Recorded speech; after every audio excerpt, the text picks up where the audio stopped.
Baik, selamat pagi saudara. Bahasan kita pada pagi hari ini adalah tentang kriptografi, ya, di mana kriptografi ini merupakan suatu seni untuk mengacaukan pesan, gitu ya. Jadi sehingga dengan demikian kalau misalkan ada dua orang berkomunikasi kemudian menggunakan suatu saluran yang tidak aman, ya misalkan di internet atau jaringan yang lainnya, maka ya mereka kalau misalkan itu isi pesan mereka harus terjaga kerahasiaannya, maka ya mereka harus melindungi itu. Jadi pesan itu sebelum dikirim harus dienkripsi yang menjadi sebuah ciphertext yang kemudian itu tidak mudah untuk dicerna atau dipahami oleh orang lain yang tidak berhak. Ya, tetapi nanti kalau bagi mereka yang ditujuan punya kunci, mereka akan bisa membuka kembali dan mengartikan apa arti pesan itu. Itu prinsip di dalam suatu teknologi keamanan yang dalam hal ini adalah kriptografi yang merupakan suatu teknik matematis ya di dalam mengamankan suatu pesan.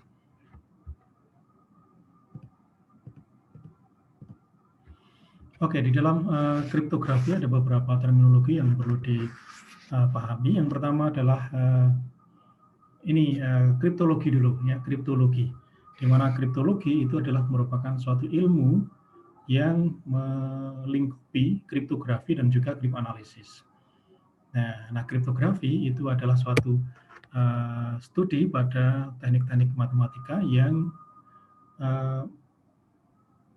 digunakan untuk melakukan pengamanan ya pada informasi yang didistribusikan melalui saluran atau jaringan yang tidak aman. Itu kriptografi. Jadi dia mempelajari teknik-teknik matematika untuk ini ya. Jadi untuk menyediakan pengamanan pada informasi. Sementara bagian kriptoanalis itu adalah juga merupakan studi pada teknik-teknik matematika yang digunakan untuk memecahkan keamanan informasi tadi. Ya, jadi bisa misalkan kalau suatu pesan itu sudah dienkripsi menjadi suatu ciphertext. Nah, kemudian kriptoanalisis ini berusaha untuk mencari ya, jadi atau menurunkan kunci yang digunakan untuk apa, atau menggunakan metode-metode yang lain sehingga dia bisa mengartikan apa arti dari ciphertext tadi. Ya, ini kriptoanalis. Nah, seorang kriptografer itu bisa mempelajari kriptografi sekaligus juga kriptoanalisnya. Bukan berarti dalam hal kriptoanalis seorang kriptografer itu harus jadi penyerang suatu sistem, tidak, tetapi kriptoanalisis digunakan oleh seorang kriptografer untuk menguji teknik atau metode yang ia gunakan, ya, yang sistem pengamanan yang dia telah konstruksikan. Oke, jadi ini kriptografi dan kriptoanalisis itu merupakan kajian yang ada dalam suatu ilmu yang dinamakan kriptologi. Nah, di dalam kriptografi itu ada dua algoritma utama yang digunakan, yakni enkripsi dan dekripsi. Enkripsi ini adalah mengkonversi original message atau pesan orisinal, pesan asli yang disebut sebagai plain text, gitu ya. Ini dikonversi ke dalam sebuah ciphertext. Ya, ciphertext. Jadi artinya ciphertext itu adalah suatu teks yang tidak terbaca, yang tidak bermakna bagi orang yang tidak punya kunci. Gitu. Ya, jadi acak. Ya, bisa merupakan permutasi atau bisa merupakan substitusi atau dalam bentuk teknik-teknik yang lain itu.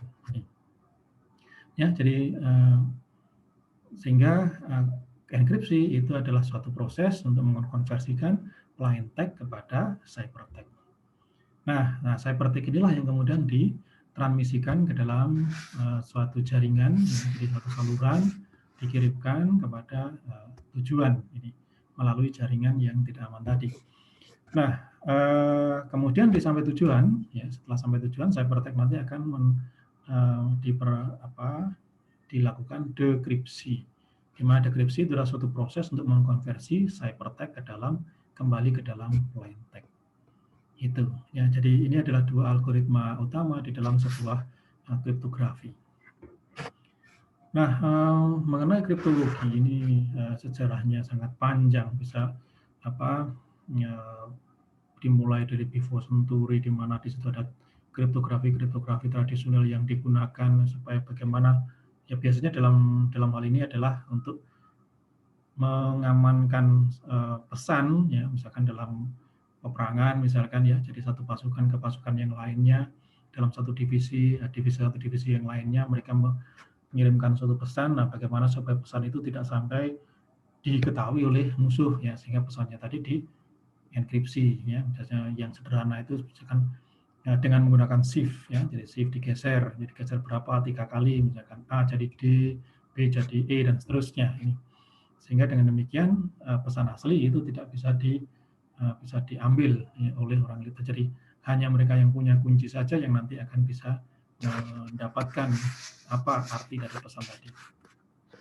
Nah, dengan semakin berkembangnya teknologi, maka kebutuhan akan enkripsi ini sangat diperlukan.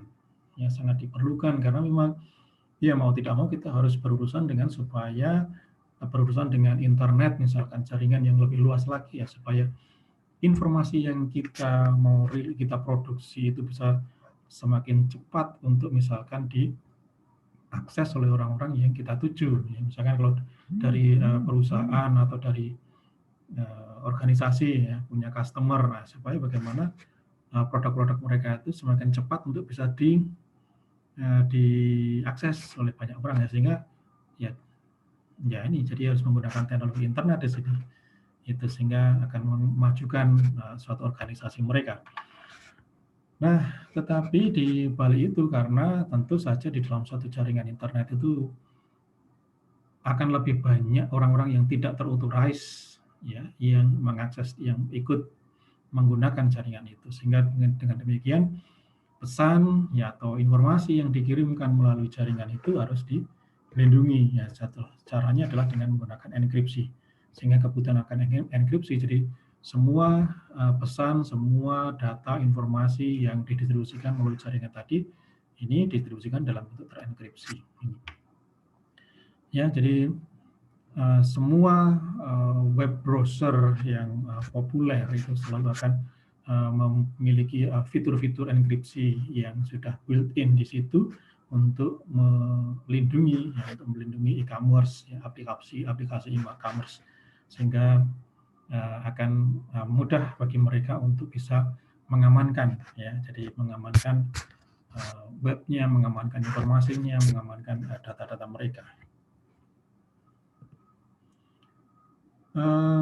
Metode cipher, metode enkripsi di sini dibedakan ke dalam dua kelompok, yaitu yang pertama adalah bitstream method atau metode bitstream dan juga metode block cipher. Nah, kalau metode bitstream ya, jadi per bitnya itu, jadi kalau misalkan kita bekerja di dalam kode-kode biner misalkan, jadi kalau misalkan pesan tadi sudah dikodekan ke dalam kode-kode biner ya 101010, nah setiap bit itu dienkripsi ya secara mandiri ya, dalam satu waktu itu satu bit itu dienkripsi secara mandiri, 0 ke 1 atau 1 ke 1 atau 1 ke 0, nah itu dienkripsi seperti itu ya. Ini per bit, jadi enkripsinya itu per bit. Nah, berbeda dengan metode block cipher ya, di mana plain text ya, jadi bit biner plain text tadi akan dibagi ke dalam blok-blok ya, misalkan panjangnya bloknya itu 8 bit, 16 bit, 32 bit, 64 atau 128 bit blok ini. Nah, otomatis kuncinya untuk kunci bloknya itu juga akan sepanjang blok yang digunakan. Jadi misalkan kalau bloknya tadi dibagi ke dalam panjangnya 8 bit ya, maka ya kunci enkripsinya itu ya 8 bit ini panjangnya. Itu. Jadi setiap blok itu akan dienkripsi dengan kunci yang setiap blok akan dienkripsi dengan kunci yang sama. Itu kalau misalkan di dalam konsep dasar yang asli orisinil pada cipher block. Ya, tapi kemudian pada perkembangannya itu juga bisa dilakukan dengan menggunakan kunci streaming. Jadi bahwa setiap blok nanti akan bisa di enkripsi dengan kunci yang berbeda-beda. Tetapi kalau di dalam streaming maka stream cipher, yaitu maka yang disimpan itu tidak perlu semua kunci untuk blok itu disimpan, tidak perlu, tetapi hanya cukup inisial key saja, kemudian sehingga sementara untuk yang kunci untuk blok-blok selanjutnya itu di konstruksi yang menggunakan suatu fungsi streaming. Ini. Oke, jadi ada yang dalam enkripsi itu ada yang menggunakan metode substitusi juga, substitusi, cipher substitusi. Nah, ini bisa dengan bisa bertemakan monoalfabetik substitusi atau dengan polyalfabetik substitusi. Apa artinya itu? Monoalfabetik misalkan contohnya di dalam shift cipher ya, di shift cipher kalau misalkan kuncinya itu adalah 3, katakanlah geser 3, maka ya A itu akan dikonversi ke dalam A, B, C, D akan dibawa ke D, kemudian B akan dikonversi kepada E dan seterusnya ya, sehingga dengan demikian A dimanapun tempatnya itu akan selalu dipetakan ke D. Ya, jadi itu monoalfabetik. Jadi A selalu akan dipasangkan ke D. Jadi B akan selalu dipasangkan ke E dan seterusnya. Ya, misalkan seperti itu. Nah, sehingga kelemahannya itu kalau misalkan dalam ciphertext itu orang bisa mengartikan, oh ini kalau X ini ternyata artinya adalah T, ya maka kalau dia ketemu X lagi, maka dia akan artinya T tanpa menghitung lagi. Nah, ini akan semakin cepat untuk bisa di breakdown oleh si penyerang. Itu kalau monoalfabetik. Sementara kalau polyalfabetik, substitusi itu bergantung pada lokasi, posisinya di mana. Ya, ini. Jadi misalkan contohnya di dalam Vigenary cipher ya. Jadi Vigenary cipher itu misalkan dengan menggunakan kunci, ya, kunci tertentu, atau bisa menggunakan tabel semacam ini. Ya, jadi kalau misalkan kalau kita punya kata pagi ya, jadi pagi di mana P itu ada di urutan pertama, sehingga P ini akan P ini akan diartikan ke Q, ya, dikonversikan ke Q. Kemudian A ini karena huruf P yang kedua itu akan dikonversikan ke C, ya, di urutan yang kedua. Dan G ini akan dikonversikan ke C, ya, ini kemudian I akan diproyeksikan ke M, ya, di urutan keempat. Oke ya, gitu. Nah, kemudian ada misalkan pagi sekali, ya, sekali S-nya itu akan kembali lagi ke misalkan S-nya itu kelima, ya, jadi S-nya ke sini, ya, sekali, ya, S-nya ke Y, ya, kalau nggak salah, ke X, ini ke X, seperti itu. Atau bisa juga misalkan pagi-pagi, ya, pagi-pagi. Tadi yang urutan pertama P tadi diberikan ke Q, tapi kemudian P yang berikutnya itu urutan kelima, sehingga dia dibawa ke U. Jadi sesuai dengan posisinya. Jadi pagi-pagi P tidak selalu harus dibawa ke Q, tapi pada posisi kelima P dibawa ke U, seperti ini. Ya, dengan demikian kalau misalkan seorang penyerang itu hanya melihat ciphertext-nya saja, kemudian dia tahu dia pernah X-nya itu ternyata artinya T, maka di tempat lain kalau dia ketemu dengan X-nya, dia tidak bisa langsung mengartikan itu adalah T, mungkin abjad yang lainnya. Itu yang disebut sebagai polyalfabetik. Sehingga dengan demikian, dengan polyalfabetik itu akan semakin menyulitkan bagi intruder untuk bisa mengartikan ciphertext seperti itu. Nah, di dalam Vigenary, kalau misalkan dengan menggunakan tabel semacam ini memang akan mudah untuk ditebak gitu ya, ditebak. Sehingga karena apa? Karena ini pergeserannya itu berurut. Huruf pertama 1, huruf kedua bergeser 2, huruf ketiga bergeser 3, dan seterusnya. Nah, ada juga yang Vigenary yang menggunakan kunci. Ya, jadi misalkan satu plain text itu dibagi ke dalam blok-blok, misalkan panjangnya 6 gitu ya. Lalu kuncinya adalah merupakan permutasi dari 6 bilangan, misalkan seperti itu, maka ya ini nanti akan misalkan kuncinya 35718 nah, misalkan seperti itu. Maka huruf yang pertama kan digeser 3, huruf yang kedua digeser 7, huruf yang ketiga digeser 5, ya, sehingga tidak urut seperti ini. Ya, sehingga akan lebih menyulitkan lagi itu untuk bagi si intruder untuk bisa menebak apa arti dari ciphertext-nya itu. Oke, berikutnya ini tulis saja. Nah, ini ada juga yang transposition cipher. Ini biasanya dengan menggunakan permutasi. Ya, jadi kuncinya adalah suatu permutasi. Ya, jadi suatu permutasi sehingga kalau misalkan nanti kata misalkan teks itu dibagi ke dalam blok-blok, misalkan blok-bloknya panjangnya 4 ya, kemudian dari 4 huruf tadi dipermutasikan. Ya, jadi misalkan pagi sekali ya. Jadi pagi ya, misalkan bloknya ukurannya 4 ya berarti PAGI itu kalau dipermutasikan. Kemudian pada blok yang kedua SEKA itu dipermutasikan ya sesuai dengan permutasi yang sama tadi. Oke, sehingga mereka akan dienkripsi ke dalam suatu ciphertext yang merupakan permutasi di antara mereka. Itu yang transposisi seperti ini. Atau juga bisa dengan menggunakan kunci-kunci yang sudah, kalau misalkan itu pesan plain text itu sudah dikodekan dulu ke dalam bentuk, misalkan kalau seperti ini dalam bentuk biner gitu ya, maka enkripsinya itu dengan menggunakan exclusive for seperti ini. Jadi misalkan sehingga kalau misalkan 2 bitnya itu identik, maka binary hasilnya itu adalah 0, kalau tidak identik maka hasilnya adalah 1. Ini. Bisa juga dengan menggunakan blok ya. Jadi ini yang biasanya di dalam blok itu menggunakan kode-kode biner seperti ini. Yang kuncinya juga biner ya, sehingga kemudian proses enkripsinya dengan menggunakan XOR. Nah, tetapi yang seringkali tidak hanya sekedar XOR, tapi juga dikombinasikan dengan shift. Kemudian modenya itu juga tidak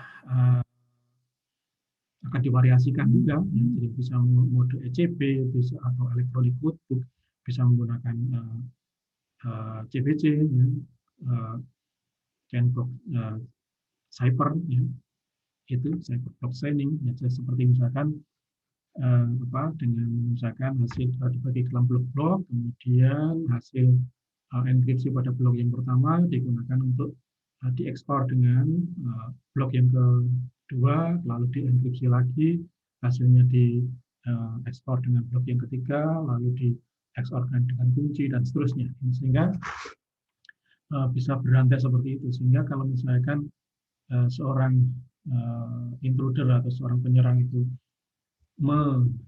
salah dalam satu blok, mengartikan satu blok, maka dia akan salah pada blok-blok selanjutnya. Itu akan semakin sulit kalau dengan menggunakan CPC tadi, apalagi nanti dikombinasikan dengan stream, di mana kuncinya setiap blok itu bisa berbeda-beda. Oke, kemudian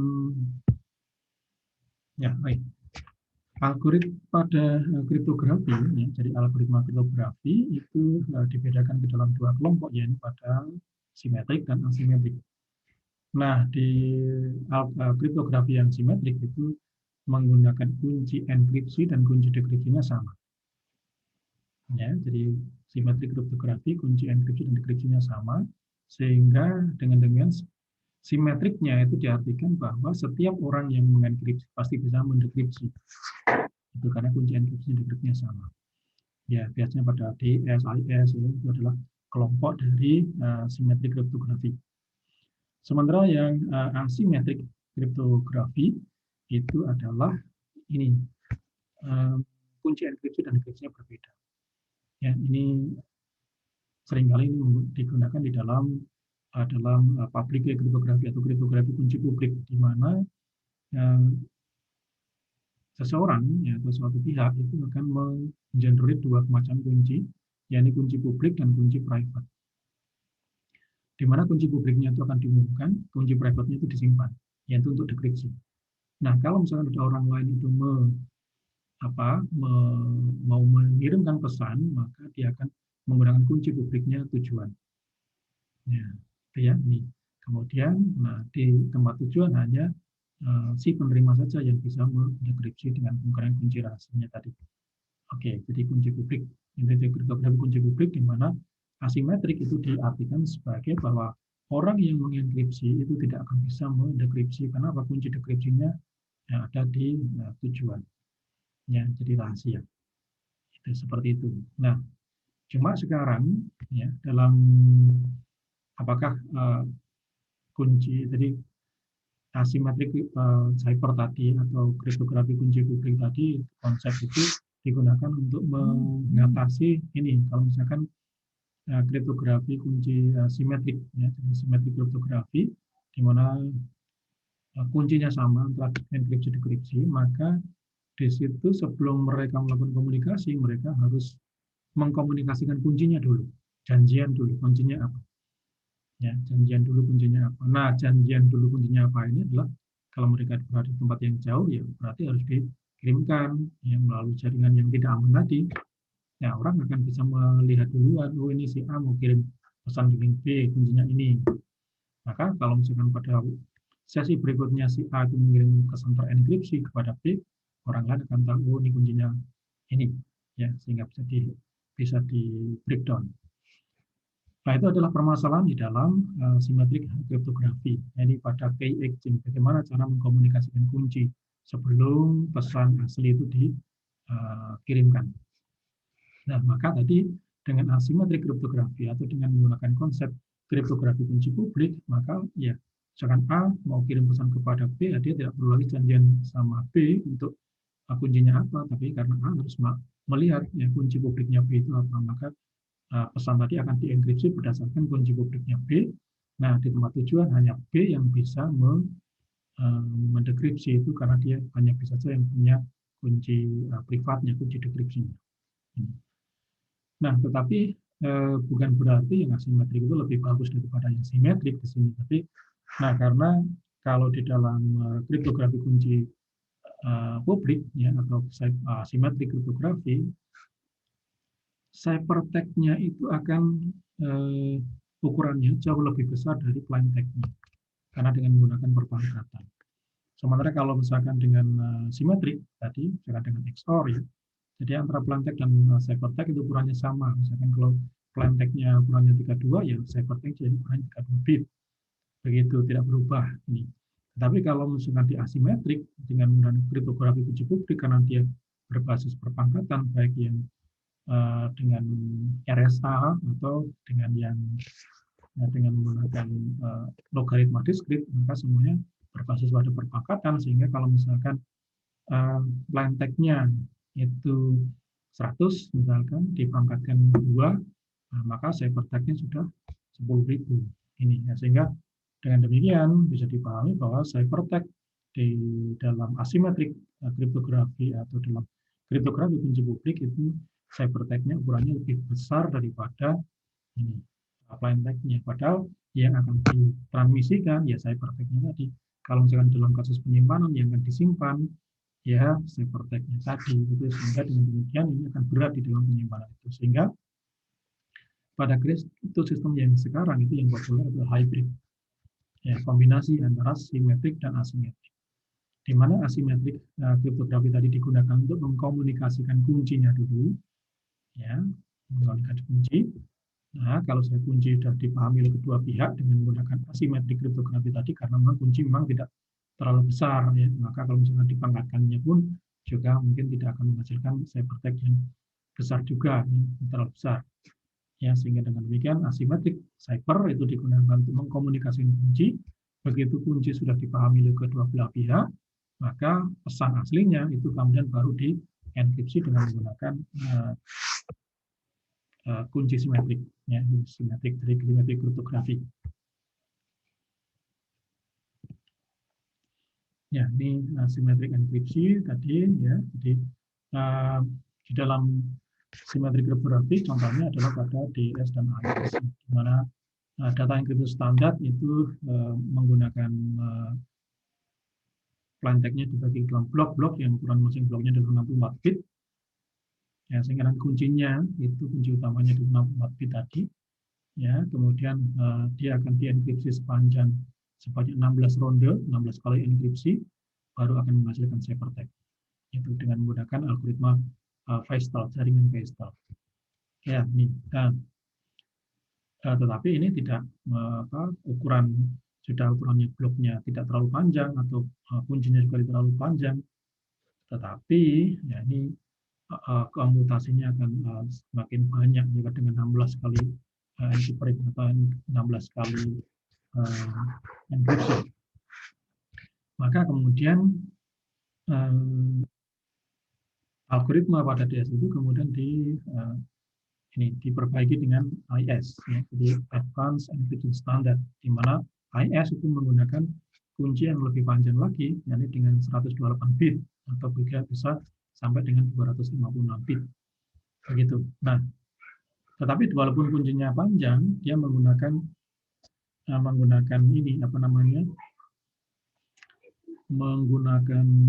ini menggunakan hexa. Ya, sehingga walaupun ukurannya 128 bit, tapi dia perlu hanya dengan menggunakan hexa untuk 16, ya, kali 16 hexa. Itu sehingga kalau misalkan di masing-masing dibuat matriksnya ukurannya 4 kali 4. Jadi lebih efisien, lebih mudah. Ini, tapi kuncinya tadi ukurannya panjang 128, sehingga lebih secure, lebih bagus keamanannya dibandingkan DS. Nah, kemudian yang asimetrik ini contohnya adalah RSA, yang dikembangkan oleh Rivers, Samir, dan Adelman, ya, jadi menggunakan kunci enkripsi, dekripsi, ya, jadi mereka memproduksi dua bilangan prima yang sangat besar, yang kemudian digunakan untuk mengkonstruksi dua kunci, ya, enkripsi E dan D, dekripsi. Nah, di mana kunci enkripsi itu dipublish, kemudian kunci dekripsinya menjadi kunci yang secret. Nah, ukuran dari kunci itu adalah sangat penting, ya. Jadi semakin panjang ukuran kuncinya, semakin besar ukuran kuncinya akan semakin secure, semakin kuat, gitu, ya, karena tidak mudah untuk dipecahkan oleh orang. Ini sehingga untuk suatu crypto system, ya, yang kekuatannya itu tidak tergantung pada algoritmanya. Ya, jadi pada crypto system itu tidak tergantung pada algoritmanya, tapi tergantung pada kerahasiaan kuncinya. Ya, jadi algoritma. Jadi kalau misalnya Anda misalkan cari hotspot, gitu ya, hotspot, lalu kemudian akan muncul, ya, jadi daftar, ya, di mana hotspot yang aktif di sekitar Anda, gitu. Nah, biasanya di situ ditunjukkan, oh, hotspot ini diamankan oleh ini, diamankan oleh itu, metodenya ditunjukkan. Ya, tetapi passwordnya pasti disimpan, gitu ya. Nih, demikian juga ini, ya. Jadi dalam hal ini crypto system ini keamanannya tidak bergantung pada algoritma, tidak bergantung pada kerahasiaan algoritmanya. Jadi bahkan algoritma di dalam kriptografi itu tidak boleh dirahasiakan. Kenapa? Sebab ini, kalau misalkan seseorang mengkonstruksi suatu sistem keamanan, gitu ya, maka dia harus mencantumkan algoritma apa yang dia gunakan, metode apa yang dia gunakan, itu harus dicantumkan. Kenapa? Karena suatu saat, misalkan kalau sistem keamanannya itu mau di-upgrade oleh organisasi tadi, maka akan tetap muncul di situ orang yang mengupgrade akan tahu, oh, ini dulu menggunakan metode ini, dia menggunakan algoritma seperti ini. Nah, sekarang permasalahannya adalah bagaimana dengan algoritma tadi, kunci itu akan tetap terjaga kerahasiaannya. Jadi, di dalam kriptografi semua harus open, semua harus terbuka, kecuali kunci.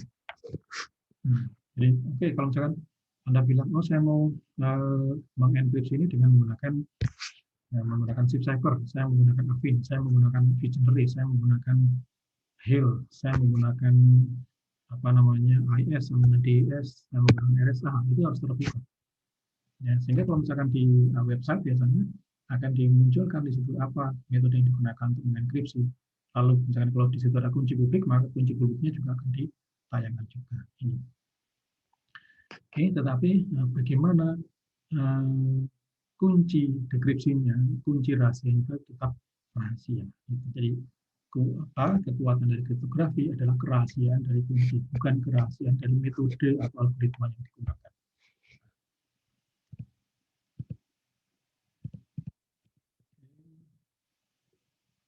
Ini beberapa toolsnya nih. Ada yang disebut sebagai infrastruktur, ya, public infrastruktur apa yang diperlukan. Nah, tadi untuk yang kriptografi kunci publik itu ya, maka si misalkan B itu ya, tujuannya B itu akan mengumumkan kunci publiknya apa, kemudian dia akan menyimpan kunci rahasia, kunci dekripsinya, sehingga orang kalau mengirim pesan kepada B akan menggunakan kunci publiknya B. Ya, tetapi ada juga mungkin ada orang lain, misalkan C, yang berpura-pura jadi B, yang menggunakan website yang sama, membuat website yang sama, yang seolah-olah itu adalah websitenya B, lalu diumumkan kunci publiknya. Sehingga orang lain akan misalkan, oh ini websitenya B, nah kunci publiknya ini, ya dia kirim, padahal salah kirim pada C, padahal maksudnya adalah B. Nah, maka oleh karena itu, kunci publik itu harus dilindungi, harus bisa divalidasi. Lalu bagaimana caranya? Nah, kunci publik tadi harus ada public infrastruktur yang dalam hal ini digunakan untuk mengautentifikasi. Betulkah itu adalah kuncinya B? Ya, autentikasi. Kemudian integrity, artinya bahwa itu bisa kuncinya tadi bisa diakses secara utuh, gitu ya. Kemudian privasi juga akan menyatakan bahwa itu adalah milik pribadi dari si betul-betul ini, sehingga nanti akan ada sertifikasinya juga. Jadi kunci publik tadi harus disertifikasikan sehingga orang akan yakin bahwa itu adalah kunci publiknya B yang bersangkutan dan itu valid dan bisa diverifikasi. Oke, jadi itu ada autorisasi, ya terkait dengan autorisasi dan juga non-repudiation atau tidak bisa disangkal. Oke, sehingga nanti diperlukan di dalam infrastruktur pada public key itu diperlukan ada sertifikat, ya, sertifikat digital, kemudian ada yang dikeluarkan oleh registration authority, ya, kemudian yang disimpan di dalam sertifikat direktoris, ya, kemudian nanti akan diimplementasikan di dalam manajemen protokol dan diimplementasikan dengan menggunakan kebijakan dan prosedur-prosedur yang berlaku. Itu sehingga tidak sembarangan orang ini percaya ini kunci publik saya kalau mau kirim pesan ke saya ini. Ya, jadi karena di dalam dunia internet, dunia teknologi sekarang ini orang bisa menyaru, ya, jadi bisa berpura-pura sebagai orang tertentu, ya, seperti itu. Nah, sehingga tadi harus betul-betul bahwa ya nanti terkait juga dengan digital signature sembarang, ya, sehingga dan dengan demikian akan memudahkan orang untuk bisa mengidentifikasi benar enggak, valid enggak ini yang namanya publiknya, kunci publiknya tadi. Oke, ya, sehingga nanti dikaitkan dengan digital signature, kemudian ada digital sertifikatnya juga, sehingga akan bisa diverifikasi. Oke, kriptografi tadi sudah kita sebutkan, ya ini artinya bahwa dalam asimetrik itu digunakan untuk mengirimkan atau mengkomunikasikan kunci, sementara untuk yang simetrik itu digunakan untuk mengirimkan pesan yang sesungguhnya.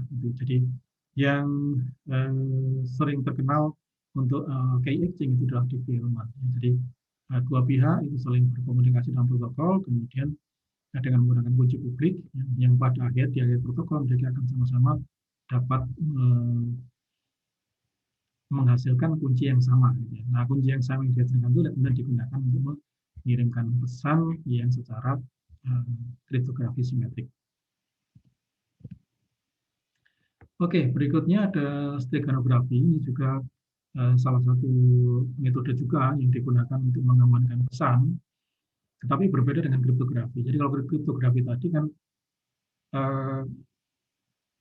kekuatannya pada enkripsi-dekripsi tadi, di mana dalam kriptografi itu adalah mengamankan informasi dengan cara mengacaknya, dengan cara jadi dengan cara diacak gitu ya, jadi dengan cara supaya pesan asli tadi tidak terlihat. Ini ya dengan ciphertext tadi, jadi mengonversikan plain text kepada ciphertext, di mana ciphertext tadi adalah sebuah pesan tidak bermakna bagi semua orang yang tidak terauthorize. Tetapi kalau steganografi itu berbeda. Ya, dia adalah dalam proses bukan pengacakan pesan, tetapi dia dengan menggunakan teknologi informasi hiding. Ya, jadi dia menyembunyikan informasi. Jadi artinya kalau pesan yang mau dilindungi tadi itu kemudian disisipkan ke dalam hostnya. Hostnya tadi bisa berupa image, bisa berupa gambar, bisa berupa teks atau yang lainnya. Jadi disisipkan di situ. Ya, dengan cara-cara tertentu. Ya, ini yang steganografi. Ya, jadi sama, jadi steganografi dan kriptografi ranahnya sama, yaitu pada information security, ya, keamanan informasi, tetapi mereka dengan menggunakan cara yang berbeda. Ya, jadi kalau kriptografi dengan cara mengacak pesan sehingga tidak bermakna, menjadi tidak bermakna bagi yang tidak berhak, sementara steganografi itu menyisipkan atau menyembunyikan pesan itu pada suatu host. Bisa gambar, bisa teks, dan sebagainya. Itu tentang steganografi.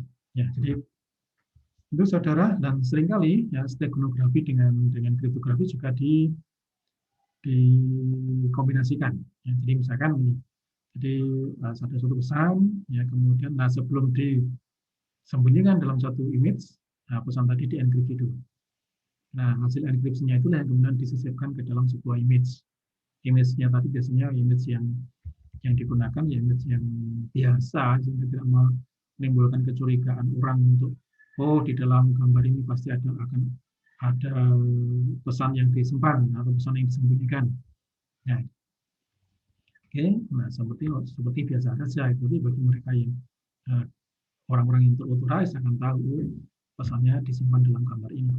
Oke, ya, sehingga mereka akan mengekstrak itu, diekstrak lagi, keluar ciphertext-nya, lalu dari ciphertext itu baru didekripsi menjadi plain text asli. Ya, sehingga stenografi juga sering dikolaborasikan dengan kriptografi untuk meningkatkan keamanan dari suatu informasi.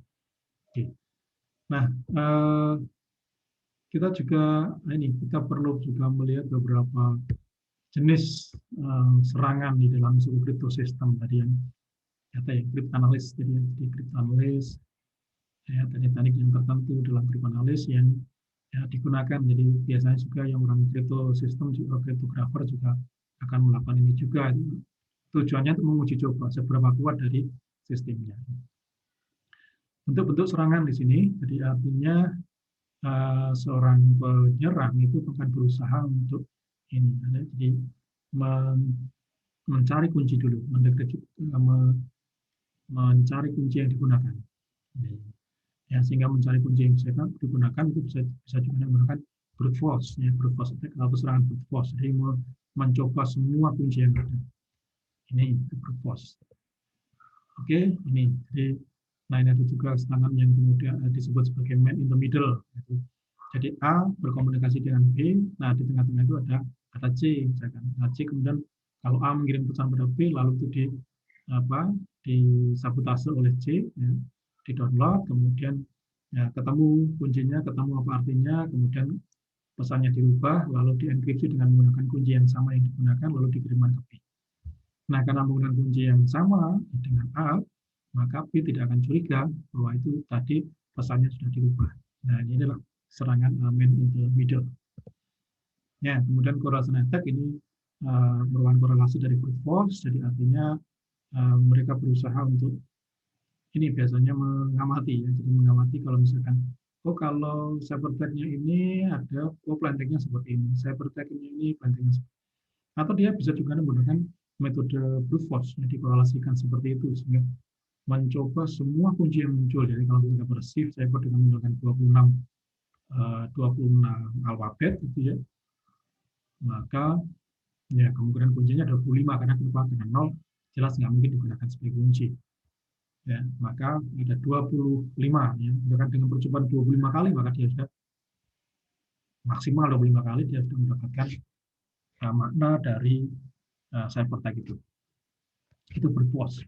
Sehingga dengan demikian untuk Mengapa kalau misalnya kemungkinan kuncinya semakin banyak, semakin besar, maka ya akan semakin sulit. Kalau Afin ya jika lebih panjang tapi cuma ratusan, gitu. Lebih dengan menggunakan permutasi, dengan menggunakan dengan menggunakan blok dan sebagainya, maka kunci ya, akan semakin berkembang ya. Jadi kemungkinan kuncinya akan semakin banyak, dan kalau kemungkinan kuncinya semakin banyak, maka semakin sulit bagi seorang intruder untuk melakukan brute force semacam ini. Ya. Kemudian ada dictionary attack, jadi dia berusaha untuk mengenkripsi dengan kunci yang sama, dengan sistem kriptosistem yang sama ini, jadi mengenkripsi. Nah, kemudian dia digunakan untuk melihat, ya, jadi mengkorelasikan ciphertext tertentu. Nah, ini dictionary attack ini akan sukses kalau misalkan ciphertext itu memuat sedikit karakter, misalnya username atau password dan kebetulan panjang. Ini sebenarnya dictionary ya, semua katanya di enkripsi ya, sehingga akhirnya dia akan mencoba melihat bagaimana hasil enkripsi tadi lalu diimplementasikan untuk mengartikan ciphertext yang dari misalkan username atau password itu. Nah, timing attack ini dilakukan misalkan dengan jadi seorang attacker tadi akan mengamati sesi-sesi ya, secara statistikal yang digunakan oleh korbannya. Ya, kemudian dari sesi tadi lalu dibuat korelasinya, ya, secara dari waktu ke waktu dilihat, ya, kemudian bagaimana polanya, bagaimana korelasinya, yang kemudian dia gunakan untuk menyerang gitu, pada korban itu tadi. Oke, nah serangan-serangan tadi, jadi tidak peduli bagaimana canggihnya sebuah enkripsi, sebuah kriptosistem, ya, ini kalau kuncinya itu sudah ditemukan oleh pencuri, ya maka sudah hancur, ya sudah hancur. Ya, sehingga dengan demikian manajemen kunci itu tidak hanya bergantung pada bagaimana teknologi untuk memanage, ya, jadi teknologi untuk manajemen, ya, maka ini lebih pada bagaimana manajemen pada people-nya. Itu ya, jadi itu yang penting seperti itu, sehingga sekali lagi people, ya, jadi ya tadi fungsinya tadi. Baik, ini saudara tentang bahasan mengenai topik kriptografi, ya. Jadi kalau misalkan ingin tahu detail mengenai teknik-teknik kriptografi, memang ada mata kuliah kriptografi 1 semester itu dibahas, mulai dari kriptografi tradisional sampai dengan kriptografi yang modern. Gitu. Ini di steganografi juga demikian. Ya, steganografi juga demikian. Jadi itu juga satu mata kuliah sendiri, ya, satu semester. Tapi ya, yang diperlukan ini adalah bahwa kriptografi itu adalah merupakan teknik-teknik matematis, ya, dari bagaimana cara kita melindungi suatu pesan itu dengan menggunakan teknik-teknik matematis seperti itu. Baik, saya kira itu dulu yang bisa saya sampaikan di dalam topik mengenai kriptografi ini, dan kita akan bertemu pada pertemuan selanjutnya yang berkaitan dengan keamanan fisik. Ya. Silakan nanti kalau misalkan ada pertanyaan mengenai kriptografi dan detail dari teknik-teknik dalam kriptografi tadi, silakan Anda bisa, ya, dengan menggunakan media yang lain, ya, dengan menggunakan media yang lain, bisa dengan di dalam WA Group atau media yang lainnya, itu bisa Anda bisa menanyakan mengenai teknik-teknik atau metode-metode yang ada pada kriptografi. Demikian perkuliahan hari ini. Terima kasih atas perhatiannya dan selamat pagi.